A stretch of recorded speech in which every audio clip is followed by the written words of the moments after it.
Suddenly she becomes an object of shame for nothing that she has done. These are children who should be walking outside for their health reasons, but we as a society tend to stare at her more. And I have personally, when we are advocating exercise in pregnancy, we find these girls don't want to go outside. Not because they cannot walk or not because they cannot climb steps, but because she is watched, and not in a kind way. She's watched as an object.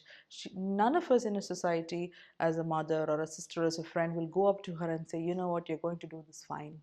Nobody goes and tells her that. We are not able to embrace our children. And that's where we are going off track.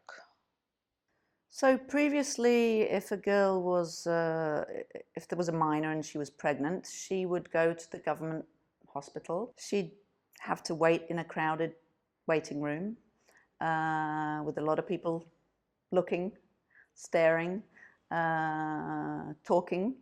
And then she would get about 5 minutes with the doctor. They would perhaps do a scan, they would do the checkup, possibly an internal checkup, without asking consent, without giving information, without explaining what's going on with their bodies, with the baby, given the medicine and told to come back the following month to go through the whole thing all over again. Right, they are children. They're children giving birth to children, but they are still, they still have the right to that information, and they still have the right to understand what's going on. And there as well, they are not given an option. The choices are not discussed with them. You're 14, you go for a C-section. So Tejus Home is a group home for the girls who are minors, who are pregnant, and providing them resources, education, healthy foods, and as a midwife from the U.S., the main difference I find is in the U.S. we have those resources from the government, from churches, from community activities. But here in India, that's not here. So Tejus Home is filling a really important role in giving safe place for these girls to be. എനിക്ക് ശരിക്കും അതറിഞ്ഞപ്പോൾ മുതൽ ഞാൻ വിചാരിച്ചതും പുറത്തറിയുമ്പോൾ എന്തുമായിരിക്കും ഞാൻ ശരിക്കും ഒറ്റപ്പെടുമായിരിക്കും, ആരും ഇത് അംഗീകരിക്കത്തില്ല എന്നൊക്കെ വിചാരിച്ചത്. ഇങ്ങനൊരു സ്ഥലം ഉണ്ടാവുമെന്ന് തന്നെ ഞാൻ എൻ്റെ ബ്രെയിനിൽ അത് വന്നില്ല. എന്നിട്ട് അപ്പോഴത്തേക്കുമാണ് ഇങ്ങനെ ഉണ്ടെന്നൊക്കെ അറിഞ്ഞത്. അപ്പോഴത്തേക്കും എനിക്ക് പിന്നെ ഇവിടെ വരാനൊരു മടിയുണ്ടായിരുന്നു. കാരണം എന്തുമായിരിക്കും, എന്നെ ആരും സപ്പോർട്ട് ചെയ്യത്തില്ല. ഞാനിപ്പോൾ ചെറുതായതുകൊണ്ടായിരിക്കും എന്നെ ഇങ്ങനെ കൊണ്ടാക്കുന്നത്, അല്ല സപ്പോർട്ടൊന്നും ഉണ്ടാവില്ല. പക്ഷെ അവിടെ വന്നു കഴിഞ്ഞപ്പോഴത്തേക്കും എനിക്കൊരു ഒറ്റപ്പെടൽ ഫീൽ ചെയ്തില്ല. എൻ്റെ പുറകിൽ ഒരുപാട് കരങ്ങൾ എനിക്കുണ്ട്, എൻ്റെ കൂടെ എന്നെ സപ്പോർട്ട് ചെയ്ത ഒരുപാട് ആൾക്കാർ. അങ്ങനെ ഒരു സ്ഥലമില്ലായിരുന്നെങ്കിൽ ഞാനും എൻ്റെ വീട്ടുകാരും ഉറപ്പായിട്ടും ആത്മഹത്യ ചെയ്തേനെ. ഞങ്ങളുടെ മുന്നിൽ ആ ഒരു സൊല്യൂഷൻ ഉണ്ടായിരുന്നുള്ളൂ.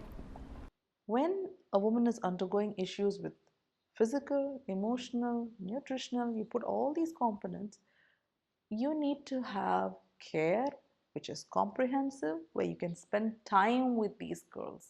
You may need to do appointments which are more than an hour or so to sit with them individually to understand what their issue is.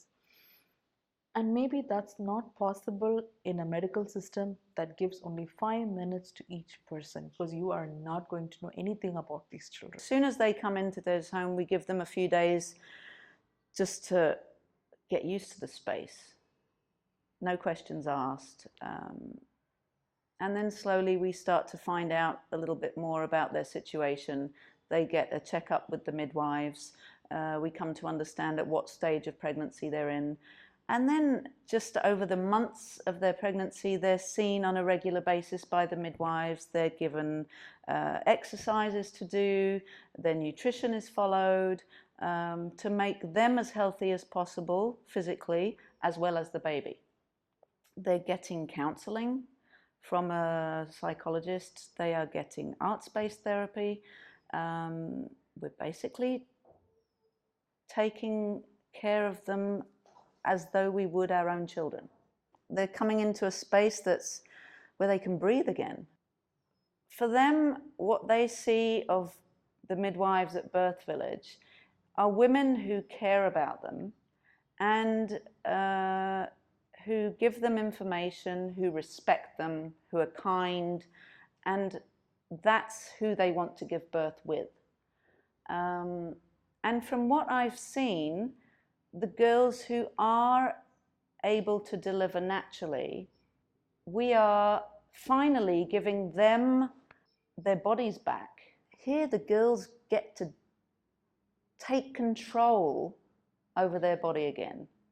And I think that is a huge, huge thing for these girls. When we see the difference between literally the day before they give birth naturally and the day after they've given birth naturally, it is just, I've got goosebumps. It's amazing. Yeah, we're really giving them their power back. ഒരമ്മയുടെ സങ്കടമായിട്ട് നിങ്ങൾ കരുതണം ഇതെല്ലാം. കാരണം നമ്മൾ അനുഭവിച്ചത് അങ്ങനെയാണ്. നമുക്ക് support ചെയ്യാൻ ആരും ഉണ്ടായില്ല. ഈ നിയമം എന്ന് പറയുന്ന ആൾക്കാർ പോലും, പോലീസുകാർ പോലും ഈ പ്രതിയുടെ കൂട്ട അവർക്ക് വേണ്ടി സപ്പോർട്ട് ചെയ്ത് സംസാരിക്കുന്ന ആൾക്കാരാണ്. വാടകയ്ക്ക് താമസിക്കുന്ന വീട്ടിൽ ഈ സംഭവം അറിഞ്ഞു കഴിഞ്ഞപ്പോൾ അവർ പറഞ്ഞു, നിങ്ങൾ ഇവിടുന്ന് മാറണം, നിങ്ങൾ ഇവിടെ നിന്ന് ഇറങ്ങിക്കോ, നിങ്ങൾക്കിവിടെ ഇങ്ങനത്തെ ഇതിലാണെങ്കിൽ നമുക്കിവിടെ കിടത്താൻ ബുദ്ധിമുട്ടുണ്ട്. എനിക്ക് സത്യം പറഞ്ഞാൽ എന്ത് ചെയ്യണം എന്നറിയില്ലായിരുന്നു, എങ്ങോട്ട് പോകണം എന്നറിയില്ലായിരുന്നു. പക്ഷേ അതിനെല്ലാം നമുക്ക് എല്ലാം വേണ്ടുന്ന കാര്യങ്ങളെല്ലാം ഈ തേജസ് ഹോമിൽ നിന്നാണെങ്കിലും ചൈൽഡ് ലൈനിൽ നിന്നാണെങ്കിലും എല്ലാം നമുക്ക് ഫുൾ സപ്പോർട്ടും തന്ന് നമ്മളിപ്പോഴും അവരുടെ ആ ഒരു ഇത് കൊണ്ടിട്ടാണ് നമ്മളിപ്പോൾ നിൽക്കുന്നത്, നമ്മളിപ്പോൾ ജീവിക്കുന്നത്. എനിക്കൊന്നേ പറയാനുള്ളൂ, ഈ തേജസ് ഹോം എന്ന് പറയുന്ന ഒരു സ്ഥാപനം ഇനിയും ഉണ്ടാവുന്നത് ഏറ്റവും നല്ലതായിരിക്കും. കാരണം ഈ സമൂഹം എന്തായാലും ഒരിക്കലും മാറാൻ പോകുന്നില്ല, മനുഷ്യരും മാറുന്നില്ല. It strikes me so hard to think that how many children we are actually missing. Because I know that we are just touching the tip of the iceberg somewhere. I really feel homes, there should be more homes that are going to cater to the sensitive needs of these children. I do feel very strongly about very good midwifery care for these children. I really do, because I know midwifery has that in its essence, to really care for these children with an open mind and an open heart. This is one part of the results of child sexual abuse where we can really do something, even though it's kind of too late. A lot of sexually abused children won't talk about it, so we can't help them. Here we have girls on hand who we can, really try and help heal.